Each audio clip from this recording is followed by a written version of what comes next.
लवी साहेबराव पवार, ब्रह्मानंद विद्यालय ब्रह्मानंद नगरची विद्यार्थिनी, इयत्ता 8वी. अध्यक्ष माझे पूज्य गुरुजन वर्ग व माझ्या सर्व मित्रमैत्रिणींनो, आज मी आपणासमोर भारताच्या पहिल्या महिला शिक्षिका क्रांतीज्योती सावित्रीबाई फुले यांच्याविषयी माझे मनोगत व्यक्त करीत आहे. सावित्रीबाई फुलेंचा जन्म 3 जानेवारी 1831 मध्ये सातारा जिल्ह्यातील नायगाव या गावी झाला. त्यांच्या आईचे नाव लक्ष्मीबाई तर वडिलांचे नाव खंडोजी नवसे पाटील हे होते.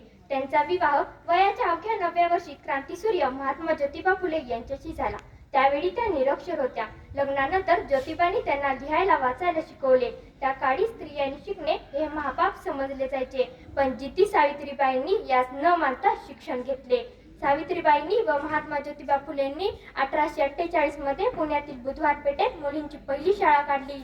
त्यांच्या या क्रांतिकारी विचारांना अनेकांनी विरोध केला, पण सावित्रीबाई मुळीच डगमगल्या नाहीत. त्यांनी मुलींच्या जीवनात क्रांती केली. त्याचबरोबर दीनदुबळ्यांना, शेतमजुरांना, अनाथांना, विधवांना आधार दिला. त्यांनी काव्य, फुले, सुबोध, रत्नाकर यांसारखी दर्जेदार पुस्तके लिहिली. सावित्रीबाईंनी जिद्दीने व चिकाटीने आपले कार्य पुढे सुरूच ठेवले. महिलांची गुलामगिरीतून सुटका व्हावी यासाठी सर्वतोपरी प्रयत्न केले. महिलांचा विकास व्हावा यासाठी महिला सेवा मंडळाची स्थापना केली. पेशव्यांविरुद्ध बंड केले. नामिकाचा संप घडवून आणला. बालहत्या प्रतिबंधक गृह सुरू करून अडल्या नडल्यांची आणि वाट चुकल्या विधवांचे जीवन उद्ध्वस्त होण्यापासून वाचवले. सावित्रीबाईंनी एका विधवा स्त्रीच्या पोटी जन्म घेतलेल्या यशवंत नावाच्या मुलाला दत्तक घेतले. अखेर 10 मार्च 1897 साली प्लेगपीडित रुग्णांची सेवा करताना त्यांना प्लेग झाला आणि वयाच्या 66व्या वर्षी ही थोर ज्ञानमाऊली काळाच्या पडद्याआड गेली.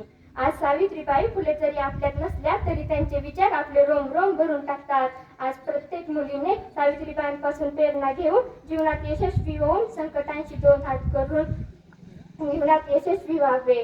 प्रत्येक मुलीने आज सावित्रीबाईंपासून कोणती तरी गोष्ट शिकलीच पाहिजे. जाता जाता एवढेच म्हणेल, जरी काळोख्या वाटा तरी चालत सदैव जावे. जरी काळोख्या वाटा तरी चालत सदैव जावे. जाता जाता या ओठावर गीत क्रांतीचे गावे. जाता जाता या ओठावर गीत क्रांतीचे गावे.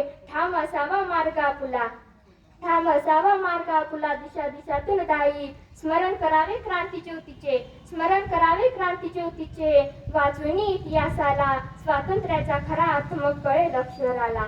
स्वातंत्र्याचा खरा अर्थ मग कळेल अक्षराला. या ओठांनी सदैव गावी सावित्रीची गाणी. या ओठांनी सदैव गावी सावित्रीची गाणी. वंदन तिजला करूया सारे, वंदन तिजला करूया सारे, कर जोडून आता.